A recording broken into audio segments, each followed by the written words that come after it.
excited to get back home um, against a team in Auburn that's playing really well. Won two in a row, two SEC games in a row, and then they want to run the football. Very powerful football team. Quarterback can run. They've got a couple of running back. Hunter's really good. Um, Good offensive line.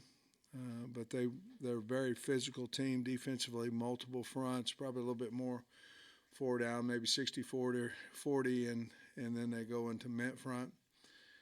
Quarters team, very aggressive, a lot of twists, a lot of movement. Um, they're very good in special teams. Got one of the best kickoff return guys in the country. Was All-American last year. We are looking forward to coming home. I think we're close to capacity, and we're awful appreciative of the fans from Arkansas for continuing to support us. Coach, 481 yards of offense last week. I was wondering, is he a candidate for the permanent position and also maybe quarterbacks coach too? The first part of that, Trey, absolutely. I don't know how, I really don't know how I could not look at him after that performance. I've spoke with him a little bit about that as well, about our timeline, what we're going to do, but absolutely. And then I think what you would do at that point, if you decided to stay in house, is figure out what position he felt most comfortable with coaching from that coordinator spot. But certainly we haven't made that decision yet. But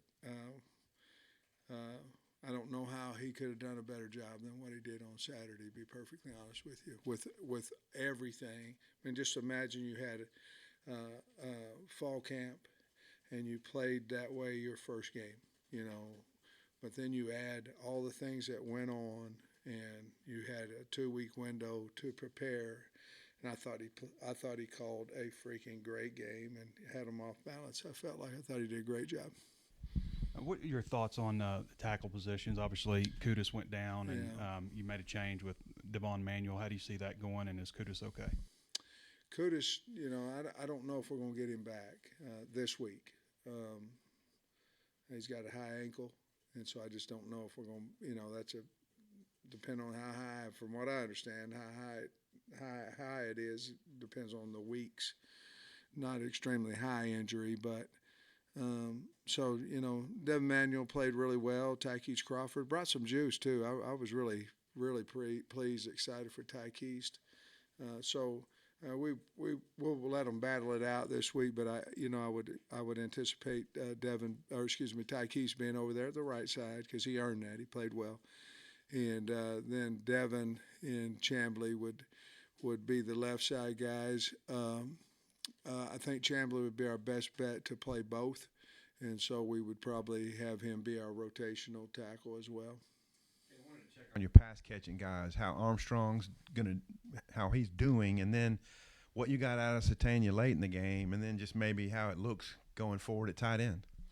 Well, Armstrong, I think, is going to be just fine. We'll know a little bit more at practice today whether he's cleared from his headache, but I think he's going to be fine.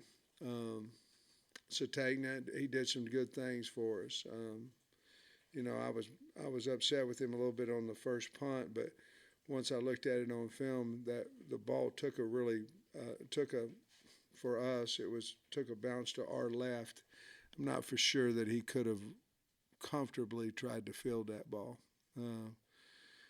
But he did a really nice job, caught 2 or 3 passes right there in a row, that made some really good yards on it. So I feel like he'll just continue to get better and improve. Tyrus, he has a dislocated shoulder, probably will involve some surgery, and so he will be out. We're going to move Hunter Talley up. We've got obviously some opportunities with Easter and Lassiter. I just think in a short period of time, I think Hunter Talley knows the offense better than the other fellas do, and he's really looked good on the scout team as well. and so we'll move him up to be number 4 there.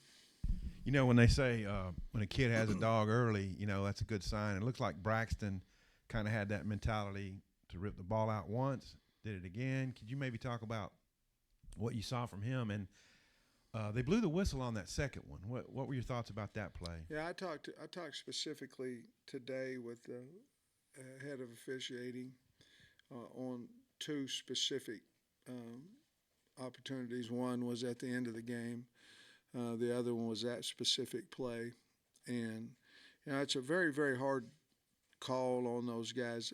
Let's talk about Braxton first. We had talked about they were really good with not giving up turnovers. They were really good. We have been really good with getting them. So we talked about somebody's going to lose. You know, someone has to lose. It can't just be, well, we're really good at getting them and don't get them, and they're really good at keeping them. And I thought, you know, I was pretty close to that, and Braxton went immediately for that. He kind of came loose on him there on the sideline, and he, you know, what a great play, much needed play.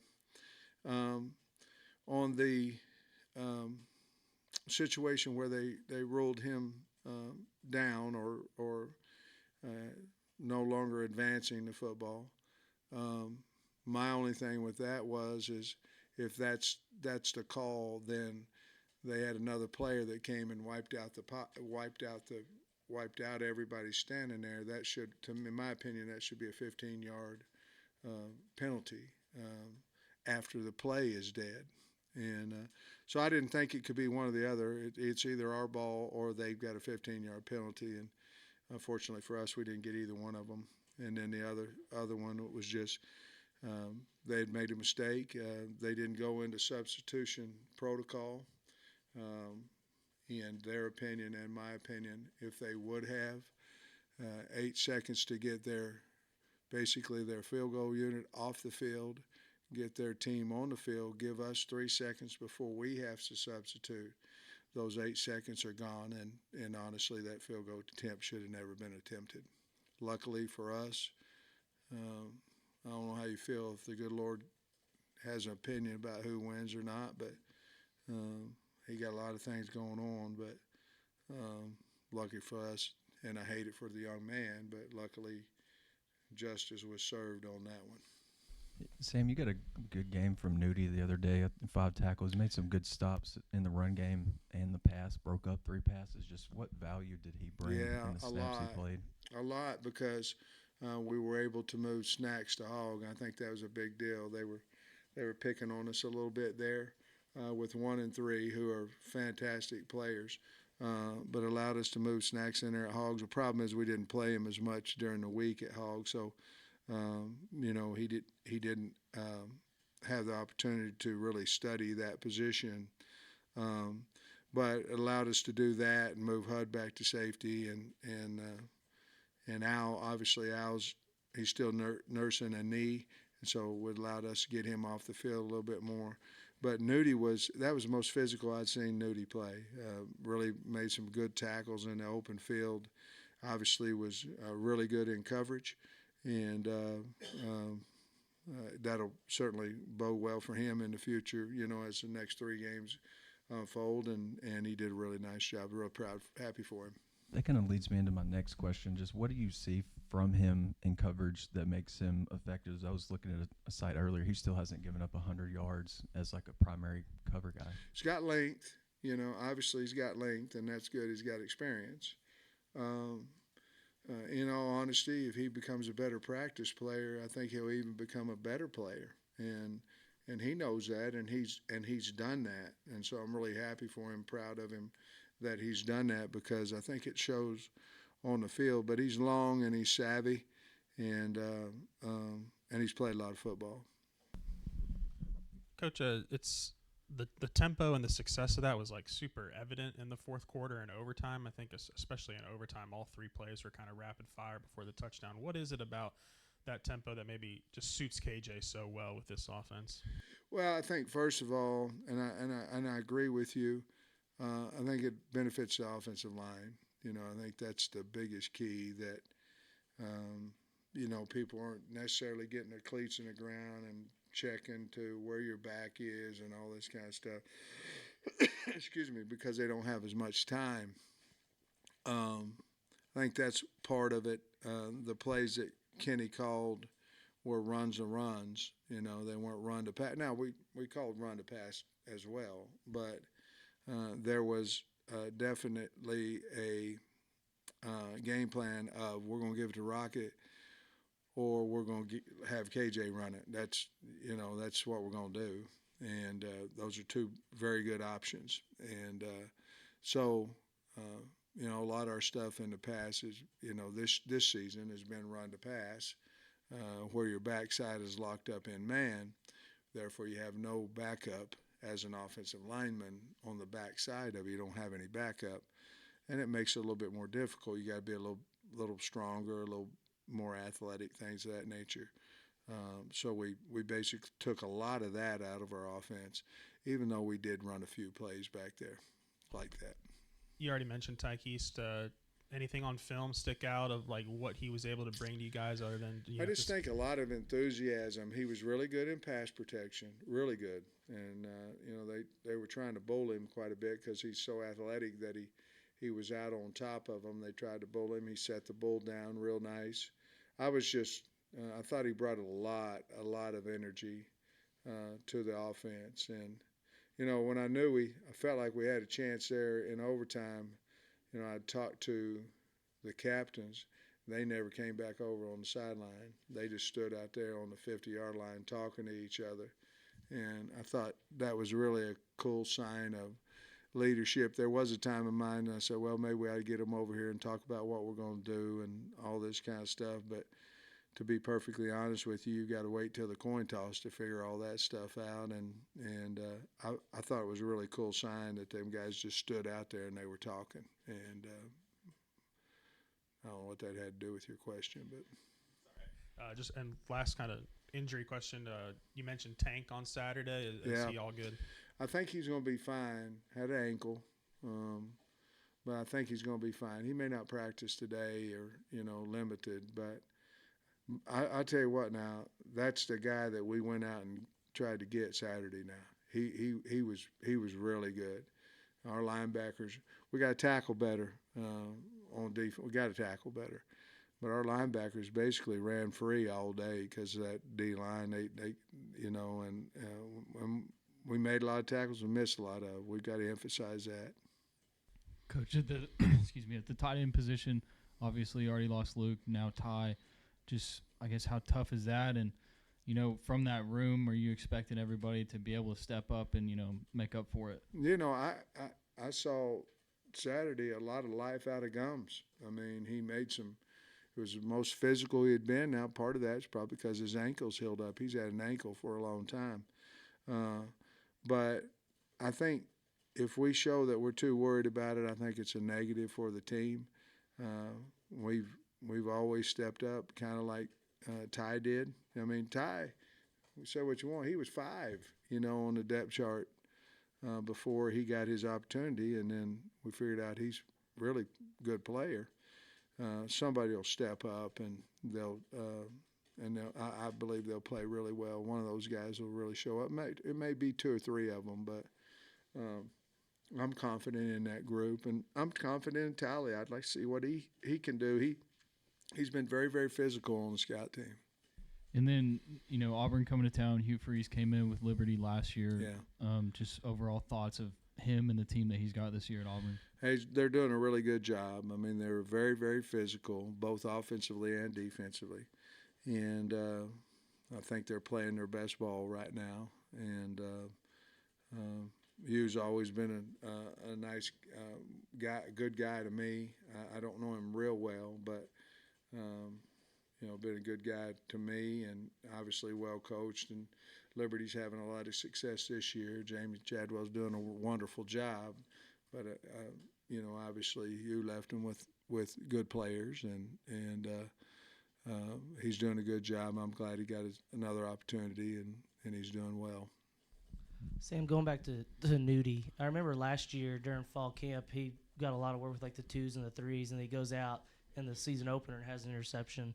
This past week, he moved into the second team. He comes out, has a really good performance. Is there just a little bit like where you kind of sometimes have to give him a little bit of a an encouragement or whatever? Is he a guy that really responds to that? Yeah, I think he does.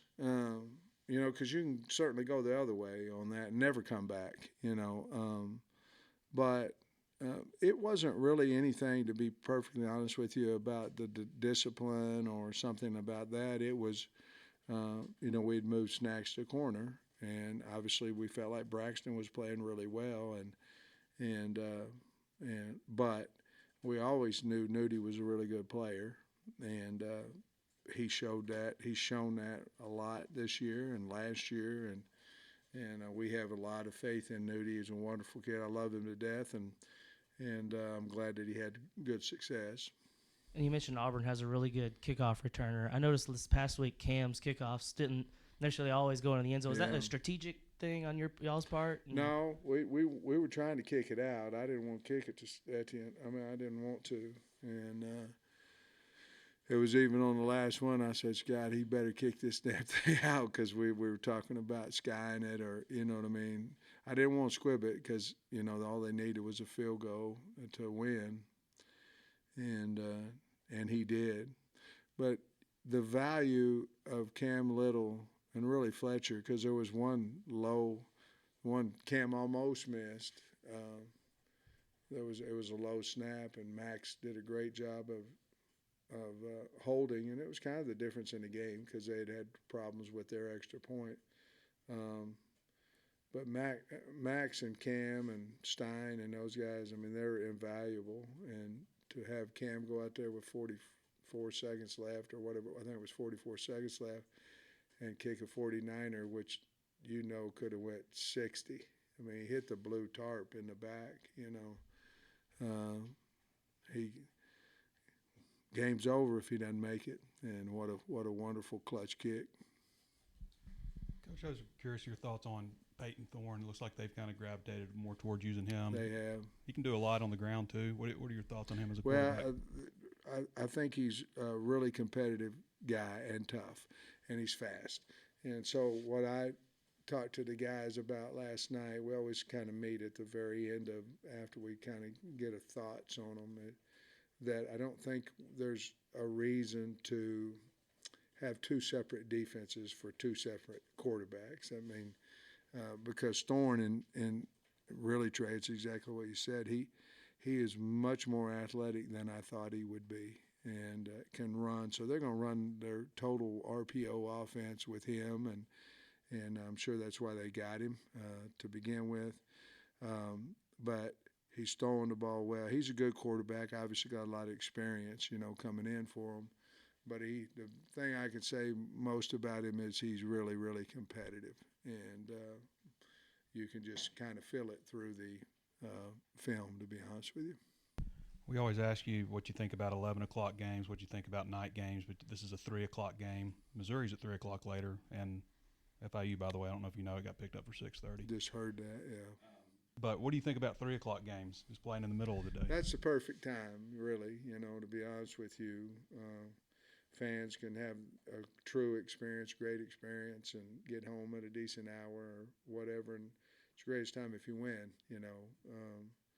But, you know, I think, well, there's a lot of teams that practice in the morning now. We're going to try that in the spring too. We're going to go to morning workouts, or morning practice. But I think you know, it coincides with every day, you know, and so I think that's probably the best kind of condition to 3 o'clock's when practice kind of starts, or a little later, but you're in there with meetings and all that kind of stuff, so it kind of correlates with what you do every single day. In the spring and morning practices, how are you going to maneuver that with classes? We've already checked all that with the university and all those things, and the class we have where they can start class, you know, after about noon. So 11 something, it'd be their first class. So don't have many conflicts, maybe 2 or 3. Of all the things Kenny did, you know, opening drive touchdown, it wasn't a 2-minute drill, but it was close enough. You had to, well, actually it was a 2-minute drill, and the drive before that. What did you think about his overall composure on the headphones and just how the whole thing kind of laid out? He got a lot of swag about him. He got a lot of confidence, and not overbearing now, but got a lot of confidence. The kids can feel it. The kids have a lot of confidence in him. I don't know, but KJ, a lot of confidence in him, and I think KJ played by far his best game by far this year Saturday. And I thought Rocket did too by far. And I know he'd only played really in two and a half games, but that has a lot to do with passion and pride and confidence and all that. And that's what Kenny brought to him. But he believed it too now. And I never questioned anything that he called, because he called what we practice. And in these situations, and in practice, we're going to throw it down there. Possibly, we knew that safety was going to be low, and we could get behind him. And when he called it, man, I got tight, because I'm going, oh my God, 1st and goal on the 4, and ball's in the air, and I didn't stay tight too long, And Broden made a really, really nice catch, and KJ threw it to where only Broden could catch it. So I'm so happy for Kenny and the program and the state and everybody else. It was a big win for us. So the receiver pass was that this week or the last 2 weeks, and we know Tesla played quarterback. So how did that all come together? Yeah, well, the double pass was mine. We'd had 5 that we were carrying, and one of them was the first play of the game. And the double pass, somehow it was put in, I guess because it was mine. And I said, I want 5 of them. I want 5 of them that we can go score on. And I just reminded Kenny at one point during the game, I said, I think the double pass there whenever you're ready. And because Tesla played quarterback in high school. Man, what a ball. I mean, going to his left too. And so, I mean, I don't mean to take credit for the call. We got a 15-yard penalty. I don't mean that, but I'm trying to tell the backstory of we went in with 5 and we'll go in with 5 this week. AJ, that's the first fumble lost by running back by you guys in a long time, but I'm not sure he got back in. I mean, your faith in AJ still maybe big time. Well, we have a lot of faith on him. I told Jim after that, so let's just rev up the rocket and see if we can go win the game with, because our offensive line was playing with some confidence, and the wideouts were catching the ball well and all that. So let's see if we can't. We think they're 2 of our better players for a reason. Let's rev up Rocket and KJ, see if we can't go win. And it had nothing to do, really, honestly, with AJ. It's just Rocket was playing well, and we wanted to burn him up out there, use him. Hey, Sam, some more about Hugh. He obviously had it going at Ole Miss, ran into some off-the-field issues. He's really rebuilt his career. Just what he thought about how he's handled all that and how he's back in the SEC now? Well, obviously, Liberty gave him a chance, to do all those things, and he went over and took full advantage of that. And I mean, I'm not saying he made a mistake or didn't. I don't know. That's not for me to decide. But let's say he did. He's earned his way back to where he is, and if he didn't, then shame on whoever accused him of whatever. But the bottom line is that he's a good man, and he's earned his way back, and I'm happy for him. And we won't beat him on Saturday, but I'm happy with what he's done, and he got back into this SEC deal now. It's a different story, and he knew that because he had been so successful at Ole Miss, and he'll have Auburn rolling, and they are right now. And does Liberty, obviously the personnel is different, but how similar are the schemes that you saw from Liberty last year to what you've seen from Auburn this season? Well, I think any time that you're in an RPO world, there's a lot of similarities in a lot of teams. If you look at Ole Miss, they do some similar things, and they're very unique at some of the things they do as well. So probably a lot of similarities, Bob. One more, and don't mean to throw water or whatever on a great win, but 5 sacks, that was really the only thing the offense didn't do pretty well. Was that just you have to give Florida credit, or No, what do you think happened there? I think at least 2 of those, and it may have been 3, they were really runs, and they just got tackled behind the line of scrimmage. They were faking a bubble or a flare out of the backfield and a run, and they just got hit in the backfield. I think at least two of those were that way, and then at least two or three of the other ones were sacks, and we just got beat at tackle. Braxton, we've already talked about him today, but McGlovern, you go into the portal with Jaheim and Snacks, and this freshman's kind of first string. I mean, did you kind of anticipate that he could have this kind of impact for you way before the season even started? Braxton? Yeah. Well, we were hoping to. We thought we were awful high on him coming out of high school. It's so hard, to start as a freshman or play as a freshman, other than special teams. But we were very, very high on him. We knew that he came from a good background of coaching, and his father and all those type things had a lot of impact on him and his athletic ability and his career, and obviously well coached. So we felt that, but we felt like that with some other guys too in the past, and it just didn't pan out that early. But he had all the intangibles, and just a wonderful, wonderful kid, and he loves to play. Just real quick, did you get a chance to celebrate with Josh Braun, just winning against his former team? I know you said you didn't speak with him earlier in the week. It was really special. I mean, he came up to me and thanked me, and I don't know why. I mean, there have been other people who would have took him too, but he thanked me. And then as I'm walking to the bus, his dad made special effort to come and talk to me.